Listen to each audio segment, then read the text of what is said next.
बिस्मिल्लाहिर्रहमानिर्रहीम। Welcome back from the vacations.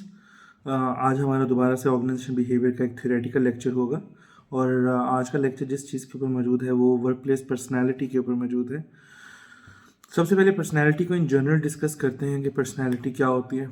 हम normal दोस्तों में बैठे होते हैं तो किसी पर्सन को देख के हम कहते हैं यार इसकी बहुत डैशिंग पर्सनैलिटी है, या इसकी पर्सनैलिटी तो बहुत ज़बरदस्त है, यार ये बड़ी कमाल की पर्सनैलिटी रखता है। जब हम इस तरह का कमेंट पास करते हैं तो हम पर्सनैलिटी को just as a visible attribute ले रहे होते हैं, एज अ फिजिकल एट्रीब्यूट ले रहे होते हैं। किसी ने ड्रेसिंग बड़ी अच्छी की हो तो हम कहते हैं कि यार ज़बरदस्त पर्सनैलिटी है। किसी ने कोई ग्लासेस बड़े ज़बरदस्त पहने हो, कोई ओवरऑल अपने आउटफिट में बहुत अच्छा लग रहा हो तो हम कहते हैं यार कमाल की पर्सनैलिटी है। सो सबसे पहले जो मेजॉरिटी पीपल हैं हमारे अराउंड वो पर्सनालिटी को just as a physical attribute लेते हैं।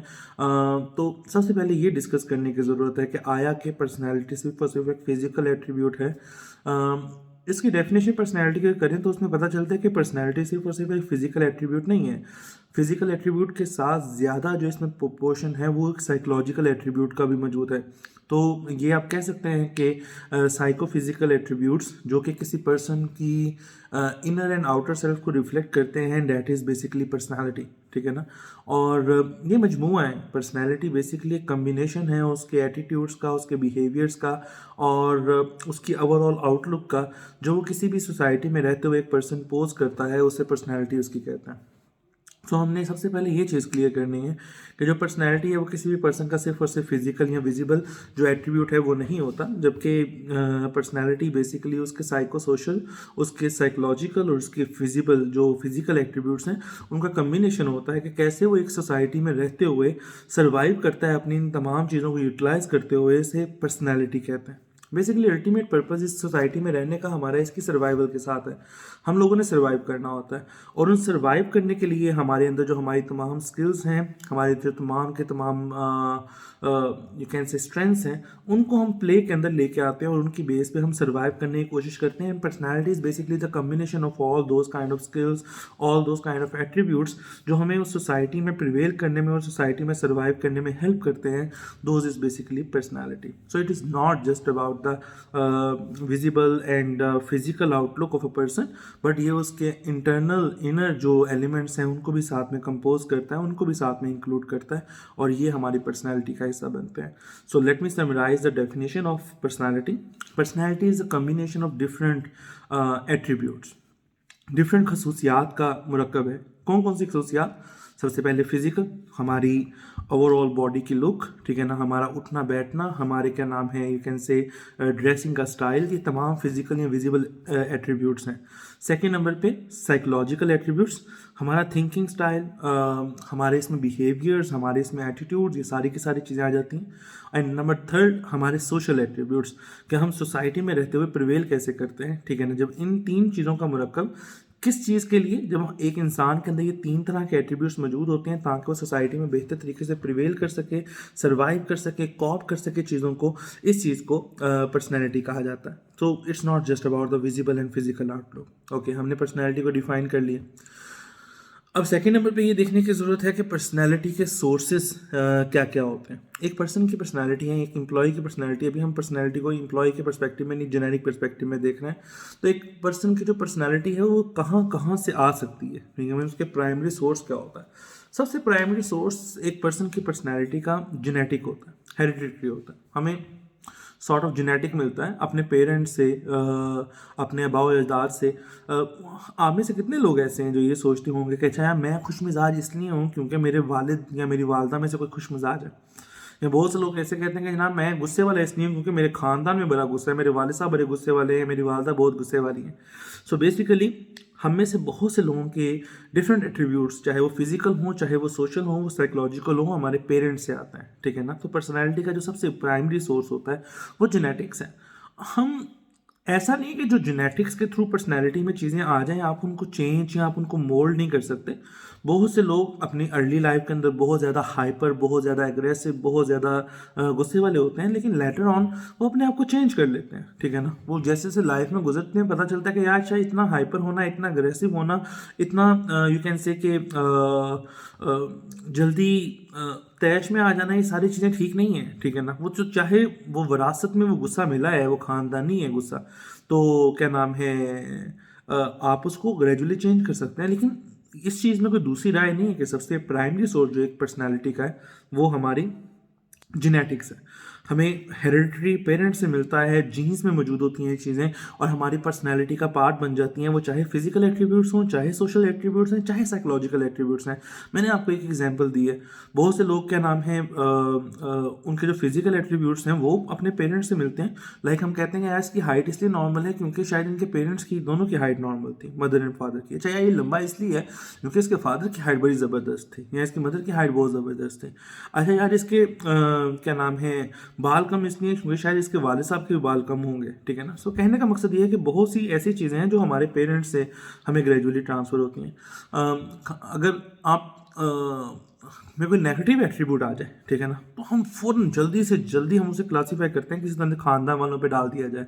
फॉर एग्जांपल अगर गुस्सा है, या फॉर एग्जांपल अगर आप फिजिकली ओबीस हैं, ठीक है ना, आप हेल्थी हैं, ओवर हेल्थी हैं, मोटे हैं, तो आप कहते हैं यार मेरा तो सारा खानदान मोटा है, ठीक है। तो द पॉइंट इज़ यार हमें तो वो क्या नाम है, पिया हुआ भी लगता है, हमें तो हम सूंघ लें हमें वो भी लग जाता है पेट को। सो द पॉइंट इज़ कि हम ख़ास तौर पे अपनी पर्सनैलिटी के अंदर जो नेगेटिव एट्रीब्यूट्स होते हैं उनको फ़ौरन क्लासीफाई कर देते हैं जेनेटिक्स वाली साइड पे, और जो पॉजिटिव एट्रीब्यूट्स होते हैं उन्हें कहते हैं कि अच्छा यार ये मैंने over the time skills effort करके, ओवर द टाइम वर्किंग करके मैंने ये चीज़ें अपने में जनरेट की हैं। सो उनको उनका जो सारे का सारा क्रेडिट है वो हम खुद लेना चाहते हैं। So any how this is a normal philosophy कि हमारी जो प्राइमरी सोर्स है पर्सनैलिटी का वो जेनेटिक्स से आता है। उसके बाद सेकंड सोर्स क्या होता है, जेनेटिक्स एक चीज़ आ गई। उसके बाद सेकंड नंबर पे जो हमारा सोशल सर्कल है वो हमारी पर्सनैलिटी का एक बहुत इम्पॉर्टेंट यू कैन से के सोर्स है। कहते हैं कि अगर आप बिजनेसमैन लोगों में बैठेंगे तो आप बिजनेसमैन बन जाएंगे। अगर आप बेगर्स के दरमियान बैठेंगे तो आप बेगर बन जाएंगे। अगर आप क्या नाम है खुश मिजाज लोगों के दरमियान बैठेंगे तो आप खुश मिजाज बन जाएंगे। अगर आप सरियल लोगों के दरमियान बैठेंगे तो सरियल बन जाएंगे। जिस तरह की कंपनी उस तरह का वो कंपनी आपको बना देती है, इसमें कोई दूसरी राय नहीं है। ये मेरा अपना पर्सनल एक्सपीरियंस है, ठीक है ना। I was not that much a jolly person और I was not that much a खुश मिजाज पर्सन। यूनिवर्सिटी लाइफ में मेरी कंपनी इस तरह की रही है जिसमें बहुत से इस तरह ह्यूमरस पीपल थे मेरे अराउंड, और from those persons you can learn a lot of comedy, you can learn a lot of techniques to make a workplace or make a place humorous, and you can learn a lot of things जिसके through आप किसी भी company के लिए first priority बन सकते हैं, ठीक है। सो द पॉइंट इज कि आपका सोशल सर्कल बड़ा मैटर करता है। आप बहुत सी चीज़ें अपनी पर्सनैलिटी में सोशल सर्कल के थ्रू लेके आते हैं, ठीक है ना। मैंने बहुत से लोगों को ऐसा देखा है जो किसी भी बात का आगाज़ अब्यूज़ से बगैर नहीं करते, ठीक है। वो आप ही अपनी क्लास फेलो में से बहुत से लोगों को जानते होंगे, ठीक है ना, जो not from the sake of hate और not for the sake of making insult, उनकी आदत बन जाती है क्योंकि शायद वो कंपनी ऐसे में बैठते हैं जहाँ पे कंपनी इस तरह की है कि वो मजाक मजाक में लोग अब्यूज़ करते हैं और अब्यूज़ के थ्रू एक बात का स्टार्ट करते हैं फिर बात को ख़त्म कर देते हैं। बात का हम एक ऐसी कंपनी में बैठते हैं जिसमें सारे लोग ऐसे होते हैं कि जो सिर्फ उसी कंपनी के लोगों के दरमियान कंफर्टेबल होते हैं, उससे बियॉन्ड किसी भी लोग से इंटरेक्ट करना हो उनके दरमियान कंफर्टेबल नहीं होते, लाइक इंट्रोवर्ट होते हैं, ठीक है ना। हम भी उनके दरमियान रह के इंट्रोवर्ट हो जाते हैं, ठीक है ना। बात का हम ऐसे लोगों के दरमियान बैठते हैं जो बहुत सोशल होते हैं, हम भी उनके दरमियान बैठ के बहुत सोशल हो जाते हैं। हमारा जो सोशल सर्कल है, ठीक है ना, जिन लोगों के दरमियान हम उठते बैठते हैं, जिन लोगों के साथ हम कम्युनिकेशन करते हैं, जिन लोगों के साथ हमारे रवाबित हैं, उन लोगों की पर्सनैलिटी, उन लोगों के जो एट्रीब्यूट्स हैं वो हमारी पर्सनैलिटी के ऊपर बहुत गहरा इंपैक्ट रखते हैं। वो गहरा इंपैक्ट इसलिए रखते हैं क्योंकि हम लोग इंसान एक सोशल एलिमेंट है ना। हम मुसलसल एक लर्निंग के फेज़ में होते हैं, हम मुसलसल उन चीज़ों को अडेप्ट कर रहे होते हैं जो कि हमें अच्छी लगती हैं, जो कि हमें अपने लिए पॉजिटिव लगती हैं, जो कि हमें लगता है कि अच्छा यार ये लॉन्ग रन में हमें फ़ायदा पहुंचा सकती हैं। हम उन चीज़ों को अपनी पर्सनैलिटी का पार्ट बनाए जाते हैं, लेकिन इसी एफर्ट के अंदर हम उन चीज़ों को ही अपनी पर्सनैलिटी का पार्ट बना लेते हैं जो हमारे सामने बार बार रिपीट हो रही हो, जो हमारे सामने रिपीटेटिव एक चीज़ हो रही हो, हम उसको भी अपनी पर्सनैलिटी का पार्ट बना लेते हैं। क्यों कहा जाता है कि जो पेरेंट्स होते हैं उनको बच्चों के सामने लड़ाई झगड़ा नहीं करना चाहिए? इसलिए नहीं करना चाहिए कि जब बच्चे बार बार उस चीज़ की एपिसोड बार बार देखते हैं तो वो भी अपनी लेटर लाइफ के अंदर उस चीज़ को अडेप्ट कर लेते हैं, अडॉप्ट कर लेते हैं, और उनके माइंड के ऊपर उसका बहुत नेगेटिव असर होता है, ठीक है ना। इसलिए ट्रेनिंग में शामिल होता है कि यार अच्छा यार जब कभी आपकी शादी हो, आप पेरेंट्स वगैरह बन जाए तो लड़ाई वगैरह आपने नहीं करनी, या बच्चों के सामने ऊंचा नहीं बोलते। क्यों? जब आप बोलेंगे तो वही चीज़ आप आगे ट्रांसफ़र कर रहे हैं। सो हमारा जो सर्कल होता है, जिस माहौल के अंदर हम रह रहे होते हैं, वो हमारी पर्सनैलिटी पे बहुत इंपॉर्टेंट असर डालता है। क्या हमारे सर्कल में हमेशा पॉजिटिव टाइप के लोग होते हैं? नहीं, ऐसा नहीं होता। एक सर्कल अच्छा वही होता है जिसमें डाइवर्स तरह के लोग हों, ठीक है ना। डाइवर्स तरह के लोगों के मतलब ये नहीं कि आप चोरों चुक्कों के साथ उठना बैठना शुरू कर दें, आप क्या नाम है बदमाशों के साथ उठना बैठना शुरू कर दें, आप क्या नाम है इंतहाई कामचोर लोगों के दरमियान बैठना शुरू कर दें। नहीं, ऐसा नहीं है। डाइवर्स तरह के लोग वो होते हैं जो डिफरेंट जो हों अच्छे, लेकिन डिफरेंट माइंड फ्रेम्स रखते हों। कुछ लेट्स सपोज के रिस्की लोग हों, कुछ लेट्स सपोज के रिजर्व लोग हों, कुछ लेट्स सपोज के इंट्रोवर्ट लोग हों, कुछ लेट्स सपोज के एक्सट्रोवर्ट लोग हों, कुछ लेट्स सपोज के क्रिएटिव लोग हों, कुछ लेट्स सपोज के हार्ड वर्किंग लोग हों। सो द पॉइंट इज कि इस तरह के डाइवर्स इन्वायरमेंट में जब आप रहते हैं तो फिर आप अपने लिए बेहतर चीज़ें और अपने लिए मनफी चीज़ें ज़्यादा बेहतर तरीके से डिसाइड कर सकते हैं। अदरवाइज अगर आपके पास ऑप्शन ही ना हो, ठीक है ना, आप ऐसे लोगों के दरमियान बैठ जाएं जो सिर्फ और सिर्फ बुक वर्म्स हैं, ठीक है ना, तो you will and up like a book worm, ठीक है ना, आपकी पर्सनैलिटी मुझ जैसी हो जाएगी, ठीक है ना। आप ऐसे लोगों के दरमियान बैठ जाएं जिनको ड्रेसिंग नहीं आती, आप जितने मर्जी खुश लिबास क्यों ना हो, आप भी at the end of the day उन जैसे ही बन जाएंगे जिनको ड्रेसिंग नहीं आती। आपकी ड्रेसिंग में बेड़ा गर्क हो जाएगा। सो अपना सोशल सर्कल हमें बड़ा केयरफुल रखना होता है, चूज करना पड़ता है, उसको डाइवर्स रखिए, मुख्तलिफ तरह के लोगों से मिलिए, सिर्फ एक तरह के लोगों के साथ उठना बैठना मत रखिए, क्योंकि जब हम सिर्फ एक तरह के लोगों के साथ उठना बैठते रखते हैं तो हमारी पर्सनैलिटी के अंदर से डाइवर्सिटी खत्म हो जाती है और हम लोगों के लिए इंटरेस्टिंग नहीं रहते, हम लोगों के लिए बोरिंग बन जाते हैं। ओके, सो सेकेंड जो सोर्स था वो हमारा सोशल सर्कल होता है। जो थर्ड सोर्स है हमारे नज़दीक वो हमारा मीडिया एक्सपोजर होता है, ठीक है ना। सोशल सर्कल एक लिमिटेड टाइम तक हमारे पास मौजूद रहता है। लाइक सपोज कि आप यूनिवर्सिटी स्टूडेंट्स हैं तो यूनिवर्सिटी के अंदर आपको अपना सोशल सर्कल मिला होता है। बॉयज़ हैं तो शायद बाद में शाम को भी थोड़ा मुलाकात हो जाती हो। रिमेनिंग टाइम के अंदर हम टोटली डिपेंड कर रहे होते हैं अपने मीडिया एक्सपोजर के ऊपर। जो मीडिया होता है, जो हम देखते हैं, पढ़ते हैं, सुनते हैं, ठीक है ना, वो भी हमारी पर्सनैलिटी पे काफ़ी असर डालता है। आप आजकल किसी मूवी का एक डायलॉग सुनते हैं, ठीक है ना, और अगले एक महीने तक आप अपने फ्रेंड्स के सर्कल के अंदर वो डायलॉग बोलते जाते हैं, ठीक है ना। लेट्स सपोज के हमारे ग्रुप में एक लड़का होता था, ठीक है ना, यूनिवर्सिटी लाइफ के अंदर, उसने कहीं से शोले फिल्म देख ली, ठीक है ना, और वो किसी भी बात के अंदर उसका वो जो डायलॉग था कितने आदमी थे उसको फिट कर लेता था, ठीक है ना। फॉर एग्जाम्पल उसको बताया गया फलां ग्रुप की प्रेजेंटेशन थी, वो कहता कितने आदमी थे, ठीक है ना। अरे यार वो मैं कल रात शादी पे गया था, अच्छा यार कितने आदमी थे, ठीक। सो बेसिकली हम मीडिया के एक्सपोजर के थ्रू जो हमें इंफॉर्मेशन मिलती है हम उसको भी अपनी पर्सनैलिटी का पार्ट बनाते हैं। हम बाज़ वक्त फिल्टर नहीं कर पाते, बाज़ वक्त हम फिल्टर करके पार्ट बनाते हैं। सो द पॉइंट इज कि वो जो मीडिया का एक्सपोजर हमें मिलता है वो हमारी पर्सनैलिटी पे बहुत डिपेंड करता है। इसलिए लोग कहते हैं कि अगर आप अच्छा पढ़ेंगे तभी आप अच्छा लिखेंगे, अगर आप अच्छा सुनेंगे तभी आप अच्छा बोलेंगे, अगर आप अच्छा देखेंगे तो भी आप अच्छा दिखा सकेंगे। सो द थिंग इज कि हमें तो अपने लिए मीडिया सिलेक्शन करनी होती है, वो बड़ी केयरफुल करनी होती है, ठीक है ना, बड़ी अच्छे तरीके से करनी होती है। बहुत से लोग ग्रेजुअली फेसबुक से जिच आके ट्विटर पे आ जाते हैं, ठीक है ना। ट्विटर पे जब आप आते हैं, ट्विटर पे वो लोग आते हैं फेसबुक से जिच आके जो देते हैं कि फेसबुक पे अच्छा यार टाइम ज़ाया हो रहा है, ठीक है ना। यहाँ पे ठीक है पर्सनल रिलेशनिंग, पर्सनल कोऑर्डिनेशन ज़्यादा है, लेकिन अगर आपको रियल लाइफ कोई इवेंट्स की इन्फॉर्मेशन चाहिए, कोई पॉलिटिक्स में इंटरेस्ट है, कोई न्यूज़ में इंटरेस्ट है, then Facebook is not the ideal place for that. Facebook में बहुत सी इंफॉर्मेशन अनवेरीफाइड और यू कैन से के अनरियलिस्टिक होती है, ठीक है ना।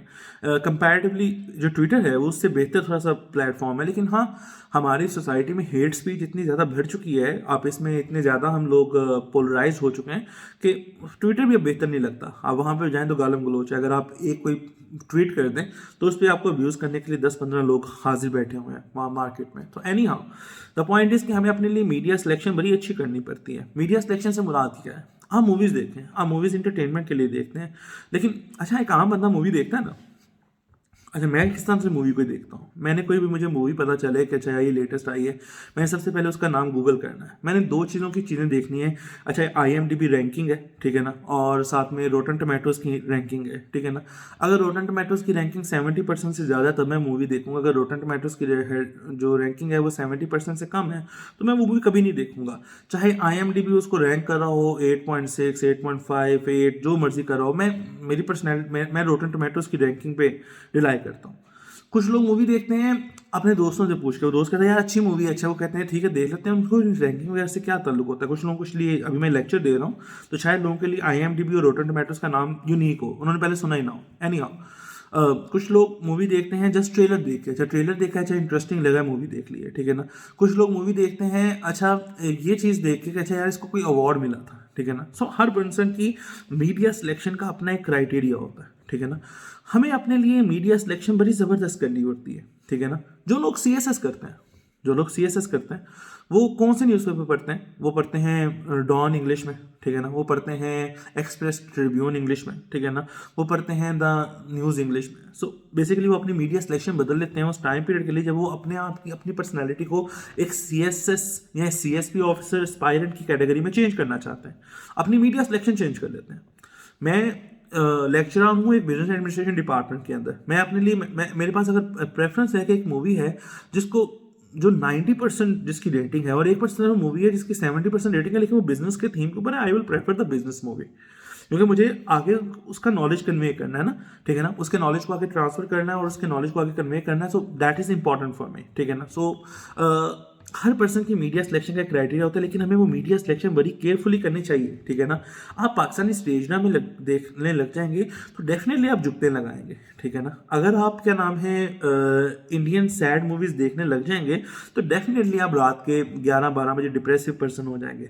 अगर आप क्या नाम है यू कैन से कि हॉरर सीजन्स देखने लग जाएंगे तो डेफिनेटली आप रात के 2-3 बजे अपने घर वालों को जगा के तंग करेंगे। सो द पॉइंट इज कि हमें अपनी मीडिया सिलेक्शन अच्छी करनी चाहिए, क्योंकि मीडिया सिलेक्शन की जो चीज़ें हैं वो हमारी पर्सनैलिटी का पार्ट बनती हैं। सो ये 3 वो चीज़ें हैं जो हमारी पर्सनैलिटी को बहुत लार्जली, ठीक है ना, और बहुत ग्राउंड लेवल पे अफेक्ट करती हैं, ठीक है ना। इन 3 चीज़ों को अगर हम जेनेटिक्स पे हमारा कंट्रोल नहीं है, लेकिन अगर आपको लगता है कि आपके अंदर कोई चीज़ ऐसी है जो जेनेटिक्स की वजह से है लेकिन समहाउ वो रॉन्ग है, जिससे मैंने कहा कि अवर एग्रेशन है, अनसेक्शनड अग्रेसिवनेस है, ठीक है ना, या आप कह लीजिए कि बहानेबाजी है, ठीक है ना। कुछ भी ऐसा हो सकता है जो जेनेटिक्स की वजह से आ सकता है। अगर आपको लगता है वो नेगेटिव है तो आपको उसको मोल्ड करना है, ठीक है ना। आपने उसके साथ नहीं चलना, आप उसको मोल्ड करके चेंज करते हैं ताकि आपकी पर्सनैलिटी का आपको पार्ट ना बन सके। इसमें कोई मजाइका नहीं है, ठीक है ना। आप ऑन करें अपनी पर्सनैलिटी को, लेकिन अगर आपको लगता है उसमें कोई मनफी चीज़ें हैं तो उसको ख़त्म करना ज़रूरी है। सो हमने सबसे पहले डिस्कस किया पर्सनैलिटी होती क्या है, जिसमें हमने कहा ये 3 तरह के एट्रीब्यूट्स का मजमुआ है, फिजिकल, सोशल एंड साइकोलॉजिकल। उसके बाद हमने कहा कि गलतुल आम चीज़ क्या है कि लोग इसको सिर्फ और सिर्फ फिजिकल एट्रीब्यूट लेते हैं। एनी हाउ हमने इस चीज़ों को कवर कर लिया। फिर सेकंड नंबर पे हम आए और हमने देखा कि पर्सनैलिटी के सोर्सेज क्या क्या होते हैं।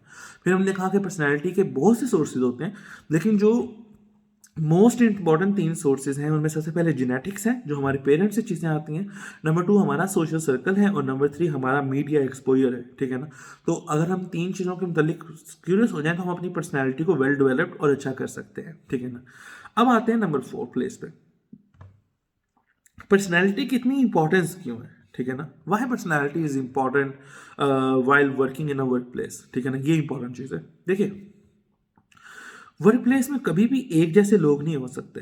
एक ऑर्गेनाइजेशन मैक्सिमम ये कोशिश कर सकती है कि यार जो लोग आ रहे हैं उनकी डिग्री एक जैसी हो, ठीक है ना, उनकी क्वालिफिकेशन एक जैसी हो, लेकिन क्वालिफिकेशन ये इंश्योर नहीं करती कि वो लोग भी एक जैसे होंगे, ठीक है।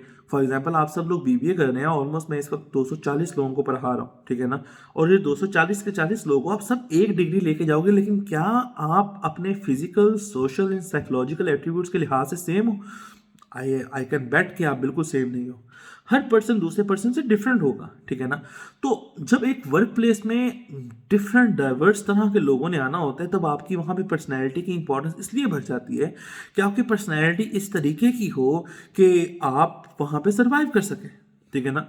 आप वहाँ पे लोगों को बर्दाश्त कर सकें, आप वहाँ पे लोगों के लिए हैप्पीनेस का बायस बन सकें, आप वहाँ पे लोगों के लिए कोऑपरेटिव हो सकें। सो आपकी पर्सनैलिटी इसलिए मैटर करती है कि एक ऑर्गेनाइजेशन के अंदर सर्वाइवल जब करनी होती है जिसमें डाइवर्स तरह के लोगों से डेली बेसिस पे इंटरेक्शन होता है, वहाँ पे आप अपनी जेनेरिक पर्सनैलिटी लेके नहीं जा सकते, ठीक है ना। वहाँ पे आप ये नहीं कह सकते भाई मैं इसलिए कर रहा हूँ क्योंकि ये आदत मेरे बाप दादा से आई है, या मैं इसलिए कर रहा हूँ क्योंकि मेरा वो दोस्त ये करता है, इसलिए करता हूँ क्योंकि वो मूवी में मैंने ये देखा है। वहाँ पे आपको ऐसी पर्सनैलिटी लेके, वो आपने सुना होगा टर्म पर्सन ऑर्गेनाइजेशन फिट का, ठीक है ना। वो पर्सन ऑर्गेनाइजेशन फिट क्या है? वो यही है कि क्या इस पर्सन की जो पर्सनालिटी है इस ऑर्गेनाइजेशन के लिहाज से फिट है कि नहीं है, ठीक है ना। अगर तो उस ऑर्गेनाइजेशन के लिहाज से फिट है तो definitely that person can be part of this particular institute और ऑर्गेनाइजेशन। लेकिन अगर उस पर्सन की पर्सनैलिटी उस इंस्टीट्यूशन उस ऑर्गेनाइजेशन से नहीं है तो that person is a misfit. वो जितना मर्जी क्वालिफाइड है, वो जितना मर्जी टैलेंटेड है, लेकिन अगर उसकी पर्सनैलिटी उस ऑर्गेनाइजेशन के अकॉर्डिंगली नहीं है, that person is lame and useless. उस पर्सन का कोई यूज नहीं है। सो द पॉइंट इज कि सबसे पहले पर्सनैलिटी इसलिए इंपॉर्टेंट है क्योंकि वो एक टर्म हम पढ़ते हैं पर्सन ऑर्गेनाइजेशन फिट, ठीक है ना। पर्सनल ऑर्गेनाइजेशन फिट के लिए एक ऑर्गेनाइजेशन सिर्फ और सिर्फ आपकी स्किल्स नहीं देखती, आपकी डिग्री, आपकी क्वालिफिकेशन नहीं देखती, आपके टेस्ट का स्कोर नहीं देखती, वो ये भी देखती है क्या इसके सोशल, इसके फिजिकल और इसके साइकोलॉजिकल एट्रीब्यूट्स क्या ऐसे हैं कि ये XYZ ऑर्गेनाइजेशन में सर्वाइव कर पाएगा या कर पाएगी। अगर तो हैं तो definitely you can be part of that organisation, लेकिन अगर नहीं है तो you can't be the part of that organisation. For example, आप कस्टमर सर्विसेज की जॉब के लिए अप्लाई कर रहे हैं, ठीक है ना। I'm also an overhealthy person, you can say an obese person, so this is not a taunt to anyone else, ठीक है। लेकिन अगर आप कस्टमर सर्विस की जॉब के लिए अप्लाई कर रहे हैं, लेट्स सपोज अगर आप बॉय हैं, ठीक है ना, और आपका वेट 90 kg से ज़्यादा है, ठीक है ना, आप फिजिकल एट्रीब्यूट के लिहाज से उस जॉब के लिए मिसफिट है। लेट्स सपोज अगर आप फीमेल हैं और you are carrying a weight of more than 70 kg, you are misfit for customer service job. Customer service एक ऐसा पर्सन है, एक ऐसी जॉब है, एक ऐसा रैंक है, एक ऐसा टास्क है जिसके अंदर आपने डायरेक्ट ऑडियंस के साथ हर वक्त इन टच रहना है। नो डाउट के बाद का आपके फिजिकल एट्रीब्यूट्स को आपके social and psychological attributes cover कर जाते हैं, ठीक है ना, लेकिन हर एक के लिए चीज़ ज़रूरी नहीं होती, ठीक है ना।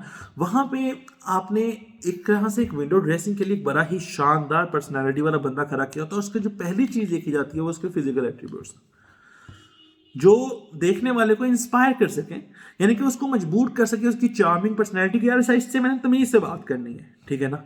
अगर वहां पे हम कोई बेढंगा शख्स खड़ा कर दें, ठीक है ना, और उसको क्या नाम है, चाहे अगली चीज तो बाद में होगी, बात कैसे करता है, कम्युनिकेशन कैसे करता है, टैकलिंग कैसे करता है, लेकिन वो पहले नंबर पे वो चीज़ देखेंगे, अच्छा यार ये फिजिकल एट्रीब्यूट में पूरे आते हैं। क्यों ये जो पुलिस वाले होते हैं या आर्मी वाले होते हैं, इनका जब टेस्ट किया जाता है तो देखते हैं जनाब इतने किलोमीटर दौड़ सकता है कि नहीं दौड़ सकता, वो सबसे पहले फिजिकल एट्रीब्यूट चेक कर रहे होते हैं। सो बहुत सी जॉब्स में सबसे पहले फिजिकल एट्रीब्यूट चेक किया जाता है, ठीक है ना। फिर कुछ जॉब्स इस तरह की होती हैं, डेटा एनालिटिक्स की जॉब होती है, डेटा एनालिटिक्स की, उसमें आपकी कंप्लीटली एनालिटिकल स्किल्स दरकार होती हैं। वो ये नहीं देखते कि अच्छा आपका क्या नाम है आई साइड वीक है जिसमें पायलट की जॉब के लिए आई साइड देखी जाती है।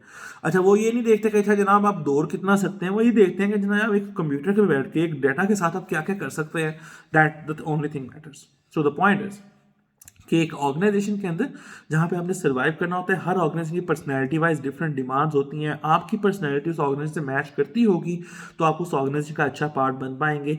अदरवाइज अगर आपकी ऑर्गेनाइजेशन आपकी पर्सनैलिटी उस ऑर्गेनाइजेशन के इन्वायरमेंट को, उस ऑर्गेनाइजेशन के कल्चर को कंप्लीमेंट नहीं करती होगी तो आप definitely will be a failure in that organisation, और जल्दी आपका ऑर्गेनाइजेशन खुद चाहेगी कि आपसे किसी ना किसी तरीके से छुटकारा हासिल कर लें।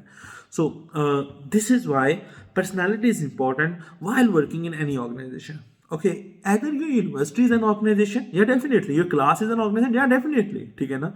आपकी क्लास में भी, आपकी यूनिवर्सिटी में भी वो लोग ठीक तरीके से सर्वाइव कर जाते हैं जिनकी अकोमोडेटिंग पर्सनैलिटी होती है। अकोमोडेटिंग पर्सनैलिटी का मतलब ये है जो अननेसेसरी क्लैशेस से बचते हैं, जो एक कोऑपरेटिव वर्क इन्वायरमेंट में रहते हैं, जो cross gender and with in gender respect करना जानते हैं, ठीक है ना, जो दोस्ती वगैरह तो रखते हैं लेकिन उस दोस्ती की एक लिमिट रखते हैं और उसके अंदर बड़ा ही एक रिस्पेक्टफुल रिलेशन से अपने 4 years को मुकम्मल करते हैं, ठीक है ना। सो द पॉइंट इज जिस क्लास के अंदर आप एग्जिस्ट हो, यहाँ पे बहुत से लोगों को नफरत की निगाह से, बहुत से लोगों को रिस्पेक्ट की निगाह से देखा जाता है, और उसकी रीज़न ये होती है उनकी पर्सनैलिटी।